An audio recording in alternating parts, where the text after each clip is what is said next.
Normalmente el eje eléctrico del corazón está entre menos 30 grados y más 105 grados. Eso es lo normal. Cuando está más allá de menos 30 grados, hablamos que el eje está desviado a la izquierda. Cuando está más allá de 120 grados, hablamos de que el eje está desviado a la derecha. Y cuando está en esta área, hablamos de que tiene un eje indeterminado.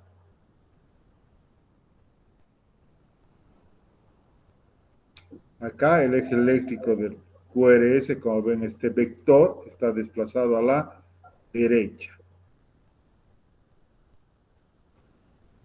Este otro vector, el eje eléctrico, está desplazado a la izquierda, más allá de menos 30 grados. Y existen dos formas de sacar el eje eléctrico. Una, usando estos vectores, donde acá tienen la derivación D1, sigan el láser, ¿no es cierto?, que va entre 0 grados y menos 180 grados, es la derivación D1.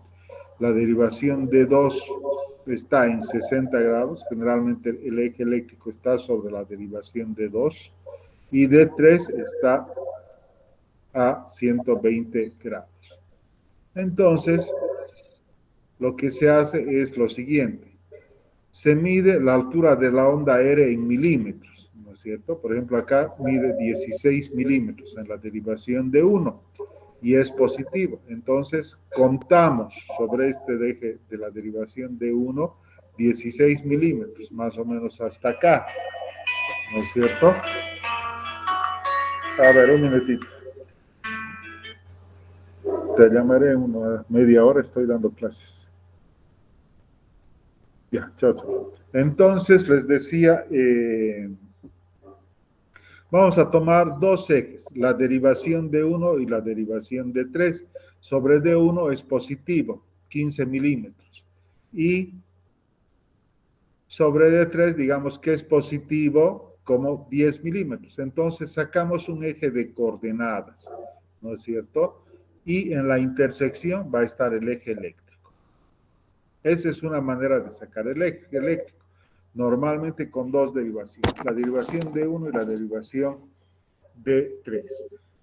A veces hay personas que sacan con la derivación ABF, pero no es lo correcto, tiene que ser con la derivación de 3, porque estamos usando las derivaciones bipolares. Pero existe otra manera de sacar el eje eléctrico y es dividir el plano frontal en 4 cuadrantes, ¿no? Tomando solo dos derivaciones que son perpendiculares, es decir, que la cortan en 90 grados. En este caso, la derivación D1, que vendría a ser esta, y la derivación ABF, y ustedes pueden observar que se divide en 4. Y podemos abreviar indicando que el eje eléctrico es normal cuando está entre 0 y 90 grados o cuando la derivación D1 es positiva y ABF es positiva, ya podemos deducir que tiene un eje normal. Recuerden eso. Si el complejo QRS es positivo en D1 y positivo en ABF, tiene un eje normal entre 0 y 90 grados. El eje va a estar desviado a la izquierda cuando en D1 el complejo QRS sea positivo y en ABF sea negativo. Y va a estar desviado a la derecha cuando ABF sea positivo y D1 negativo. Y esta área se llama eje indeterminado, ¿sí? Y aquí están los grados. Entonces, el primer paso es saber en qué cuadrante está. El segundo paso va a ser buscar la isodifásica y el eje va a estar en su perpendicular. Ya vamos a ver con algunos electros y vamos a practicar, ¿sí? Acá, si D1 es negativo, el eje va a estar en todo este hemisferio. Si ABF y D3 son negativos, va a estar en el hemisferio superior.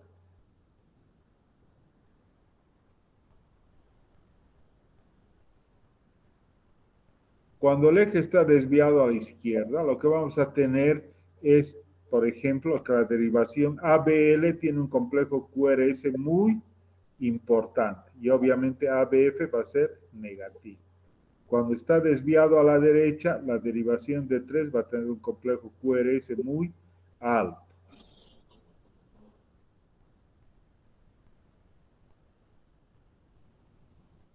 Otra forma relativamente rápida de poder saber dónde está el eje es medir la amplitud del complejo QRS en las 3 derivaciones bipolares, D1, D2 y D3.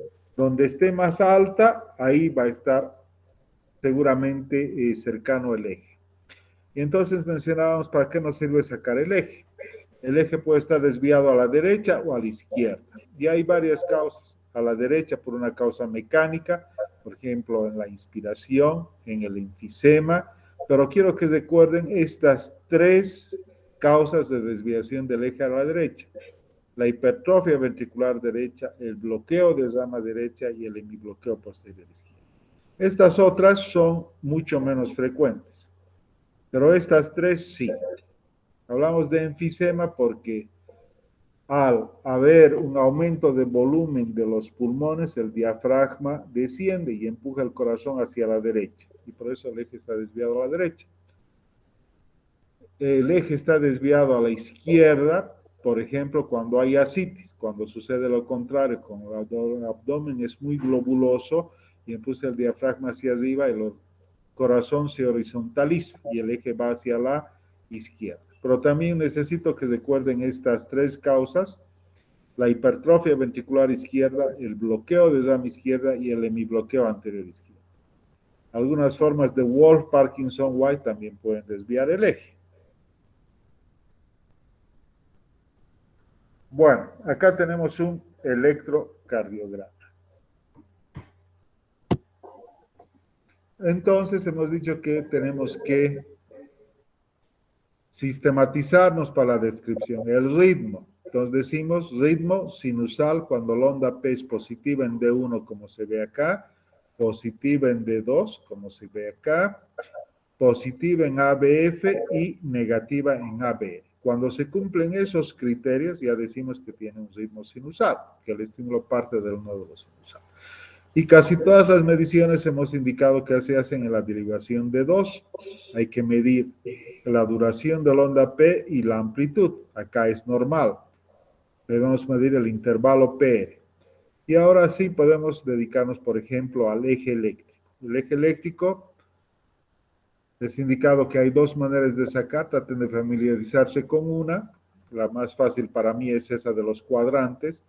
Y vemos en qué cuadrante está. En este caso D1 es positivo o negativo. Positivo. Positivo. Y ABF es positivo. Positivo también. Entonces ahí podemos decir que el eje está entre 0 y 90 grados. Es decir, con esta derivación y esta otra ya sabemos en qué cuadrante está. Luego buscamos la isodifásica. No hay una isodifásica clara, pero podemos, el complejo QRS más alto está cerca de D2, podemos decir que está más o menos en 60 grados.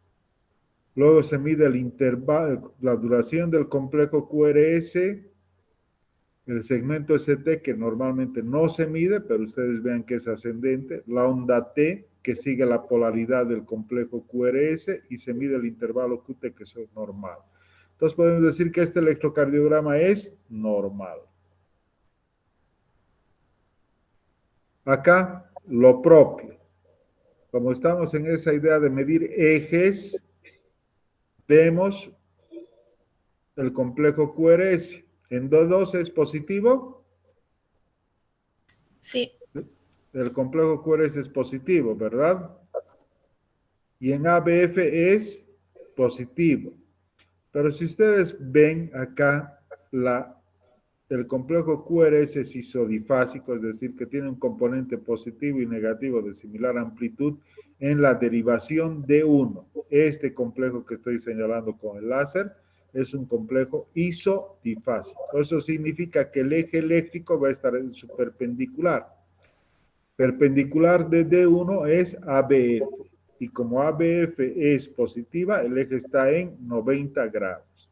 Este también es un electrocardiograma normal.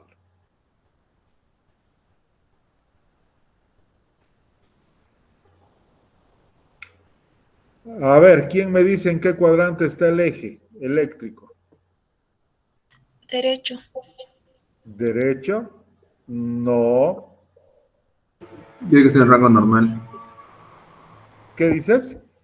Rango normal por D1 y ABL. No. Desviado a la izquierda. Eso, perfecto. Desviado a la izquierda. ¿Por qué? Porque D1 es positivo y ABF, que es esta, es negativa. Entonces el eje está desviado a la izquierda. ¿Qué causas hemos dicho que son las más frecuentes? Wall Parkinson White. No. Les he dicho que se Bloqueo de acuerden de rama. tres. Hipertrofia ventricular izquierda. A mi Hipertrofia bloqueo. ventricular Bloqueo de izquierda rama es una, izquierda y después la hemibloqueo otra anterior es izquierdo. hemibloqueo anterior Hemibloqueo anterior izquierdo y el izquierdo. bloqueo rama izquierda, ¿no? Entonces tiene un hemibloqueo anterior izquierdo y lo que ven tiene aparte de eso una bradicardia, tiene un corazón lento. Y si ustedes se fijan, acá tiene una onda P y acá tiene una onda P. Esta no conduce y esta conduce. Esta no conduce y esta conduce. Entonces, este es un bloqueo auriculoventricular de segundo grado con hemibloqueo anterior izquierdo.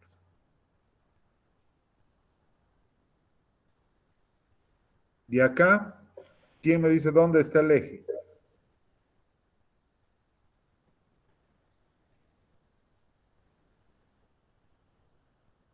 Eje indeterminado. No, Ah, no. No. Tiene isofásico. A ver. Hacia el ¿cómo es lado el derecho. complejo QRS en D1? Sí, ¿Positivo o negativo? negativo. ¿Y cómo es en ABF?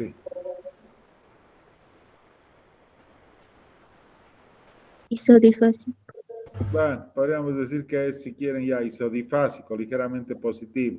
Eso significa que al ser de uno negativo, el eje está desviado a la derecha, a la extrema derecha. Entonces, ¿cuáles eran las causas de eje desviado a la derecha? Un enfisema clínica. Hipertrofia ventricular derecha. Bloqueo de rama derecha. Izquierdo. Y en mi bloqueo posterior izquierdo, este paciente tiene una hipertrofia ventricular derecha por estas Rs altas en B1. ¿Ya?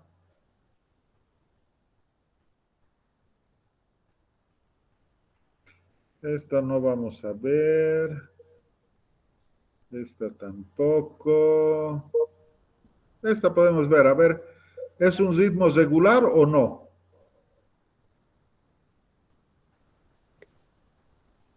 No.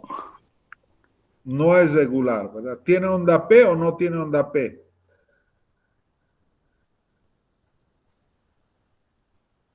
No tiene onda P, ¿verdad? No tiene onda P. Porque cuando vean la onda P las van a ver de la misma morfología y a la misma distancia. No tiene onda P y el ritmo es irregular. ¿Y el eje eléctrico dónde está? A ver, ¿quién me dice dónde está el eje eléctrico?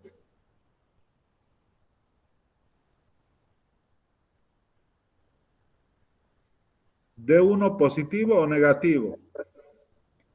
Positivo. Positivo. ¿Y ABF? Positivo. Positivo. Positivo. Entonces ya sabemos que tiene un eje normal entre 0 y 90 grados. ¿Cuál es la isodifásica? A este lado están las derivaciones.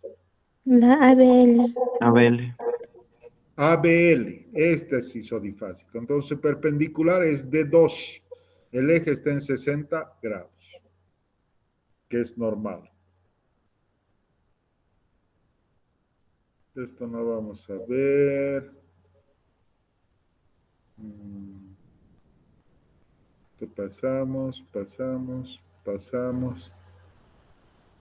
Pasamos. Ya. Bueno, hasta ahí el eje eléctrico.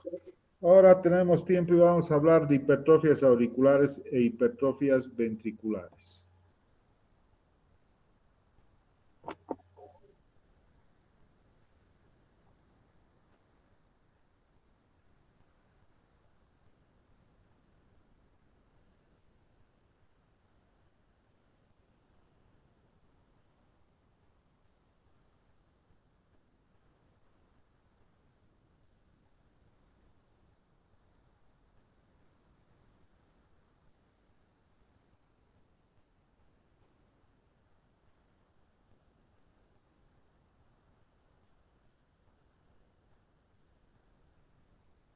¿Se ve la pantalla? Sí, Sí, doctor. doctor. Se ve, ¿verdad? Bueno, vamos a hablar entonces al siguiente tema de agrandamientos auriculares y agrandamientos ventriculares. Hablamos de la onda P, que viene a ser esta, que normalmente hemos dicho es positiva en D1, en D2 y en ABF. En D3 puede ser positiva o negativa y en B1 puede ser bifásica.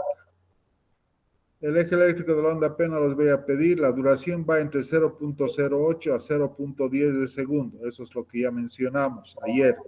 Y la altura hasta 2.5 milímetros. Acá estamos viendo, entonces esta es la onda P y esta es la altura. Tiene esta 1, 2, casi 3 milímetros de altura, es decir, un poquito alta. Y de ancho tiene 1, 2, menos de 0, hasta 0,10. Y la primera parte de la onda P corresponde a la despolarización de la aurícula derecha. Y la segunda parte de la onda P corresponde a la despolarización de la aurícula izquierda.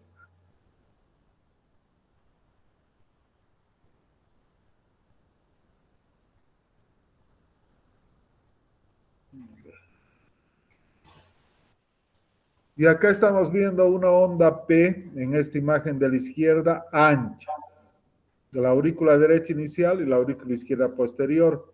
Esta es una onda P medio bifásica y esta onda P se llama onda P mitral y es característica del agrandamiento auricular izquierdo, como se ve acá, onda P mitral, y esto generalmente se ve en la derivación D2 y en la derivación B1. La primera parte hemos dicho corresponde a la aurícula derecha, esta que estoy señalando, y la segunda parte a la aurícula izquierda. Y el componente de la aurícula izquierda está grande, entonces agrandamiento auricular izquierdo. Causas de agrandamiento auricular izquierdo. ¿Quién me dice? ¿Por Estenosis qué mitral. motivo puede crecer la aurícula izquierda?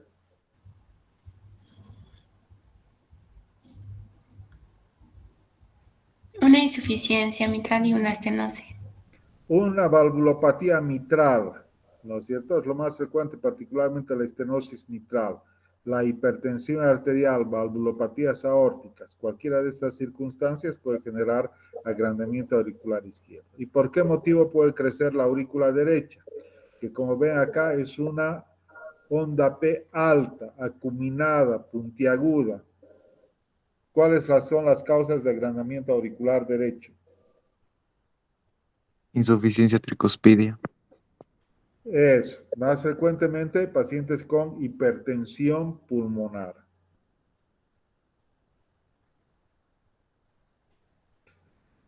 Entonces, el agrandamiento auricular derecho se llama onda P pulmonar debido a que se presenta en padecimientos pulmonares crónicos, ¿cierto? Fibrosis pulmonar, personas que fuman,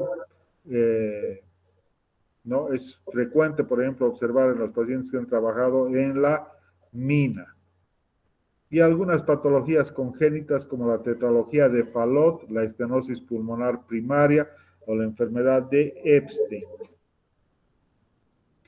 Y acá estamos viendo la onda P, vean, alta y picuda. Generalmente se ve mejor en D2, D3 y ABF.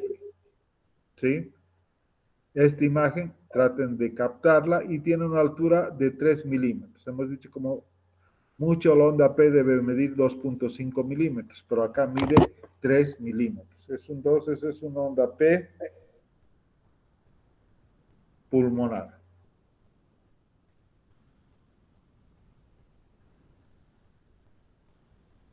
Por el contrario, el crecimiento de la aurícula izquierda nos va a dar esta onda P bifásica, ancha, ¿no? Y hemos hablado de las valvulopatías mitrales, valvulopatías aórticas, de la hipertensión arterial. Y en B1, otra de las características del agrandamiento auricular izquierdo es que el segundo componente es más ancho, más profundo.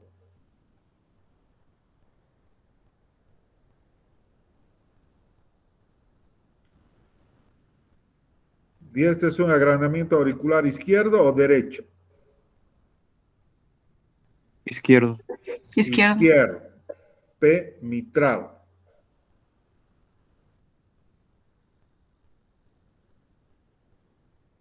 Este también es un agrandamiento auricular izquierdo y a veces podemos tener agrandamiento de ambas aurículas, es decir, vamos a tener esta imagen en V1, pero también podemos tener una onda P alta, por ejemplo en las valvulopatías, en la estenosis mitral que después progresa a una hipertensión pulmonar.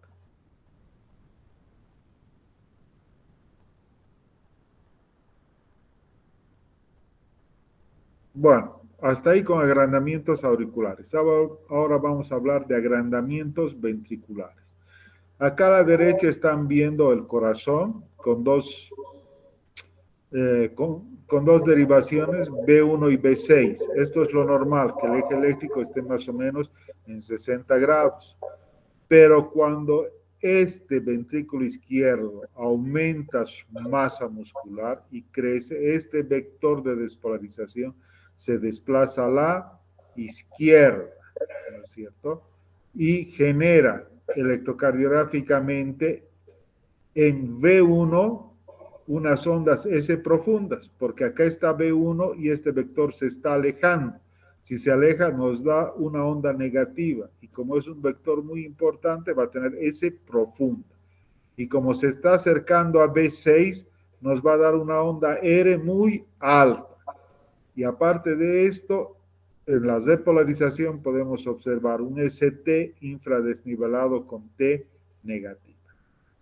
Por el contrario, en la hipertrofia ventricular derecha, el eje se va a la derecha. Eso quiere decir que se acerca V1.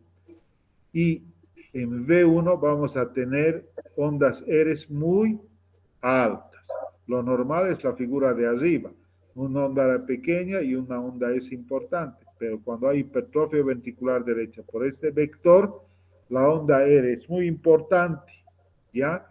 Y en V6 vamos a tener esas profundas. Esas son algunas características del agrandamiento ventricular izquierdo y agrandamiento ventricular derecho. Causas de agrandamiento ventricular izquierdo. ¿Qué me dicen? ¿Por qué puede crecer el ventrículo izquierdo? Neuropatías aórticas. Valvulopatías aórticas, la hipertensión arterial, alguna enfermedad congénita, ¿alguien se le ocurre? Retrovertida de Fallot. No. Para que crezca el ventrículo izquierdo quiere decir que tiene que haber una obstrucción al tracto de salida o un aumento de la resistencia periférica sistémica. La coartación aórtica, esa es una cardiopatía congénita. Nuevamente el gráfico, la despolarización, esto es lo normal, ¿no? Por ejemplo, si esto es una B6, Q, RS y una onda T positiva, ¿no? En la hipertrofia ventricular izquierda, este complejo QRS es más alto, pero la repolarización cambia, ¿no? Cambia el vector de repolarización y por eso el ST se hace infradesnivelado con T negativa. Normalmente, para la despolarización existen tres vectores, el vector 1, el vector 2 y el vector 3. El vector 1 se origina de la rama izquierda y va de izquierda a derecha, y es un vector chiquito y en D1 nos da una onda R pequeña. El vector D2 es un vector más grande y nos da esta S profunda en V1. Y este vector 3 a veces nos da una onda de pequeña acá, eso es lo normal. En la hipertrofia ventricular izquierda, como habíamos mencionado, este vector, el vector 2, es muy grande y produce unas ondas S profundas y una onda R alta.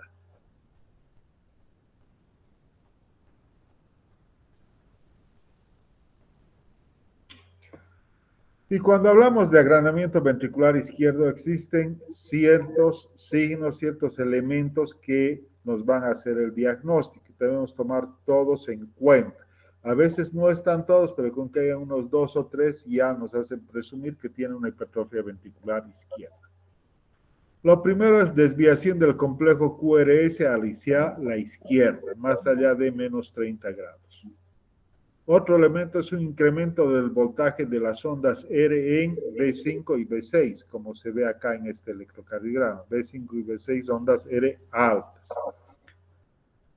S profundas en B1 y B2. Como se ve acá, y hay un índice que tienen que recordar, que es el índice de Sokolov, que dice que la onda S de B1 o B2 más la onda R de B5 o B6, cuando es más allá de 35 milímetros, es sugestivo de hipertrofia ventricular izquierda. Este estado de flexión intrinsecoide no vamos a ver. Este plano de desviación de transición tampoco. Y esto sí que es importante, las anormalidades de la depolarización ventricular, ¿no? Generalmente las desviaciones que registran mejor la despolarización del ventrículo izquierdo es D1, ABL, B5 y B6. Si ustedes vean, por ejemplo, esta B6, este CT infradesnivelado con T negativo, eso se llama alteraciones secundarias de la repolarización. Y acá en este diagrama están viendo que el eje se está desviando a la izquierda y este ventrículo izquierdo, esta masa ventricular izquierda incrementada.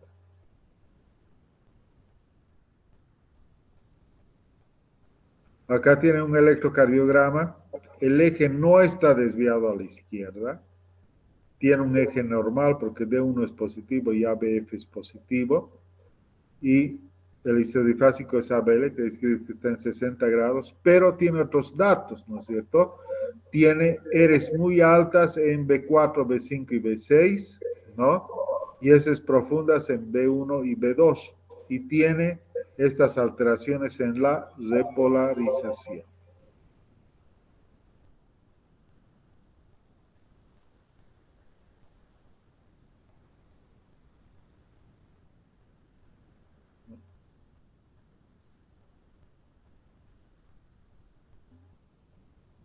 Bueno, también existen otro tipo de criterios y otro criterio es este score de Zomig-Estes, ¿no? Y entre los criterios que les da un puntaje, tome, por ejemplo, estos elementos. Cualquier R o S en miembros mayor de 20 milímetros, ¿no? O S en B1 mayor de 30 milímetros o R en B5 mayor de 30 milímetros. Cambios del ST que hemos comentado hace un momento. Pero cuando las personas toman digoxina ya se pueden presentar alteraciones en las repolarizaciones y que esas no las tomen en cuenta. Si tiene un agrandamiento auricular izquierdo, posiblemente también va a ir acompañado de un agrandamiento ventricular izquierdo. El eje desviado a la izquierda, hemos dicho más allá de menos 30 grados. La duración del complejo QRS también puede jugar un papel importante, mayor de 90 milímetros. De flexión intrinsecoide, que consiste en que se mide las fuerzas finales del complejo QRS. Si es mayor a 50 milisegundos, es otro dato. El score, si tiene más de 5, seguro tiene hipertrofia ventricular izquierda. Si tiene 4, es probable. Y acá estamos viendo este electro, a ver qué criterios tiene. ¿Quién me dice? ¿Tiene eje Onda eléctrico cero desviado alfa. a la izquierda? ¿Sí o no?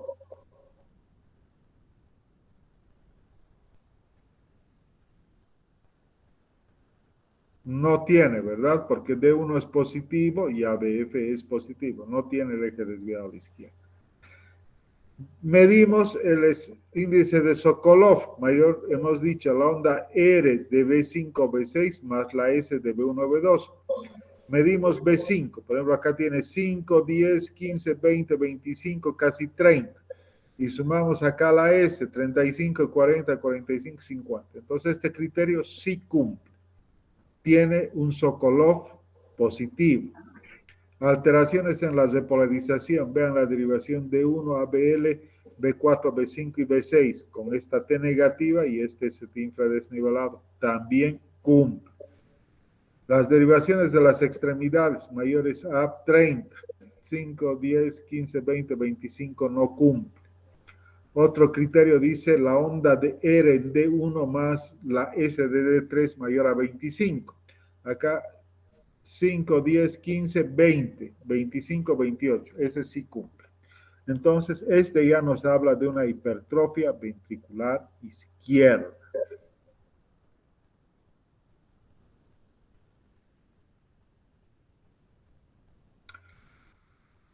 Lo normal hemos dicho en la derivación B1 que tengan una onda R pequeña y una de esas relativamente importante.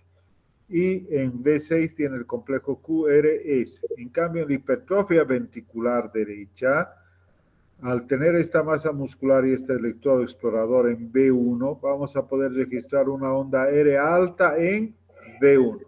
Y en B6 vamos a tener heces profundas.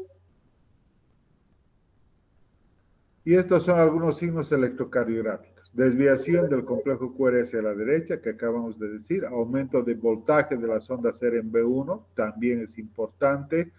El índice de Lewis, ¿no? Que consiste en la R de D1 más la S de D3, si es menor a 14.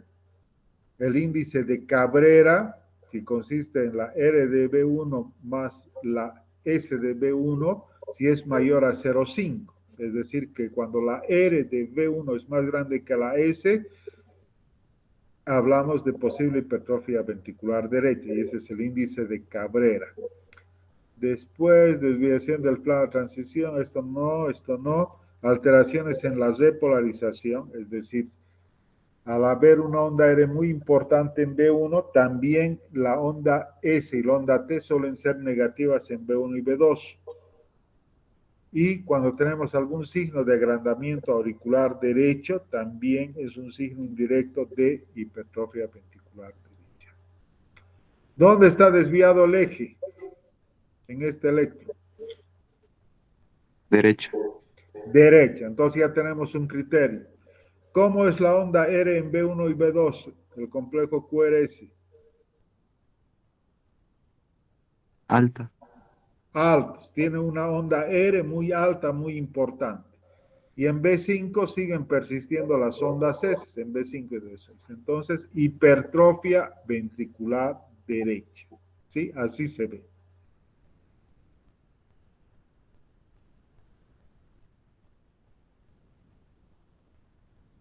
Y acá, ¿cómo está la onda P?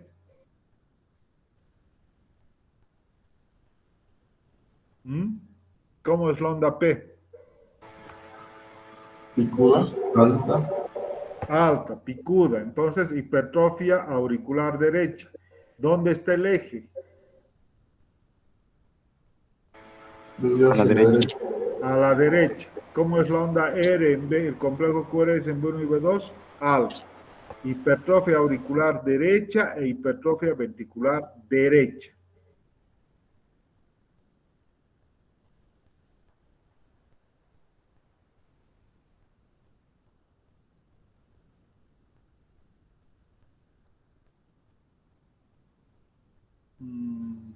Lo mismo, hipertrofia ventricular derecha. Y este sí es un electro de un paciente. ¿Dónde está desviado el eje?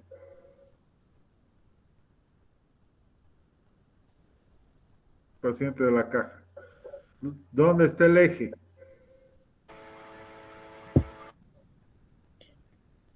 D1 como es positivo o negativo. Negativo. Negativo. Y ABF es Positivo. entonces desviado a la derecha. ¿Cómo es la onda P?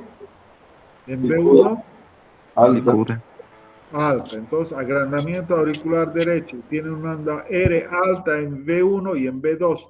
Más hipertrofia ventricular derecha. Con estas alteraciones de la depolarización. ¿Sí?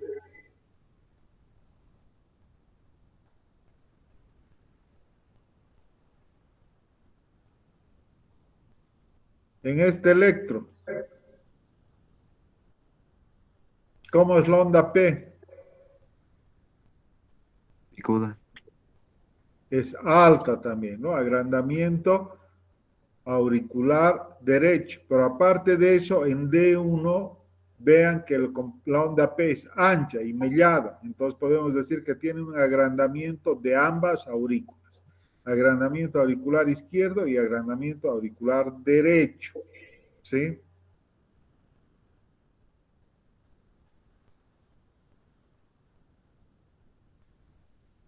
Esto pasamos.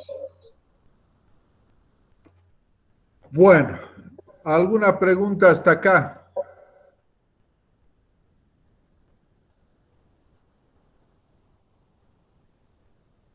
¿Se entendió? ¿Alguien quiere Sí. preguntar algo?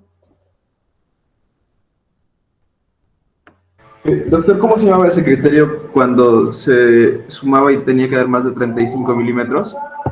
Índice de Sokolov, que dice que la onda S en V1 o V2 más la onda R en V5 o V6, cuando es mayor a 35 milímetros, es un criterio de hipertrofia ventricular izquierda.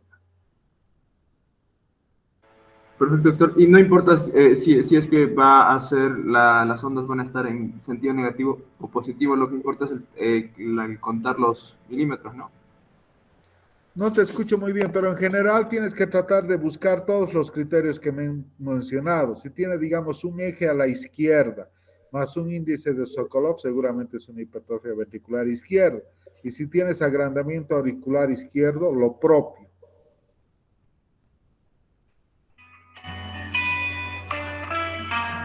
¿Ya? Sí, estoy en doctor. Bueno, traten de repasar todo lo que hemos visto, ¿sí? Y si hay alguna duda, aclaramos mañana.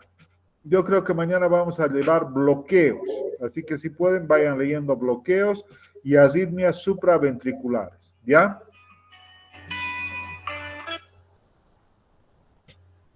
Listo, chicos, quedamos así. Nos vemos mañana en este horario, ¿ya? Sí, hasta luego, doctor. Hasta Hasta luego. luego, doctor, gracias. Hasta mañana. Repasen un poco, por favor.